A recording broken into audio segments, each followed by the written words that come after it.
Kerala state service pensions union Cherthala block യൂണിറ്റിന്റെ membership convention നടന്നു. Cherthala pension ഭവനിൽ നടന്ന കൺവെൻഷൻ സംസ്ഥാന കൗൺസിലർ ഡി അപ്പുക്കുട്ടൻ ഉദ്ഘാടനം ചെയ്തു. Unit president K V Viswanathan അധ്യക്ഷനായി. ബ്ലോക്ക് കമ്മിറ്റി അംഗം എൻ സരസമ്മ പുതിയ അംഗങ്ങളെ സ്വീകരിച്ചു.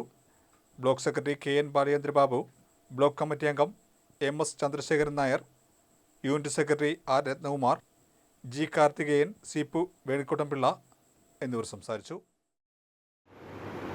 അജണ്ട മാത്രമല്ല,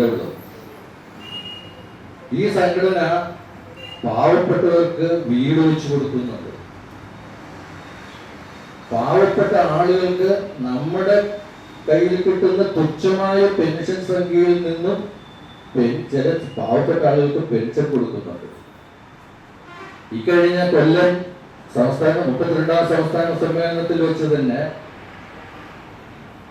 കൊല്ലം ജില്ലയിൽ 17 ബ്ലോക്കുകളാണുള്ളത്. ഈ 17 ബ്ലോക്കുകളും ഓരോ വീട് വീതം വെച്ച് കൊടുക്കാനായിട്ട് തീരുമാനിച്ചിട്ടുണ്ടായിരുന്നു. അതിന്റെ 5 വീടിന്റെ പണി പൂർത്തിയായി.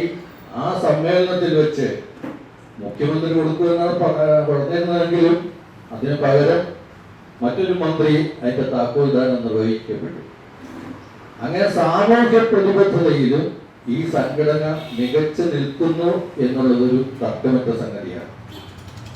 ഓഖി ദുരന്തം ഉണ്ടായപ്പോൾ, മഹാരാഷ്ട്ര ഭൂകമ്പം ഉണ്ടായപ്പോൾ, നേപ്പാൾ വെള്ളപ്പൊക്കം ഉണ്ടായപ്പോൾ, പ്രളയം 2018 പ്രളയം ഉണ്ടായപ്പോൾ, 2019 കോവിഡ് മഹാമാരി വന്നപ്പോൾ നമ്മളോടൊന്നും ആരോടും ചോദിക്കാതെ തന്നെ സർക്കാരിനെ കൈയെഴിഞ്ഞ് നമ്മൾ സഹായിച്ചിട്ടുണ്ട്.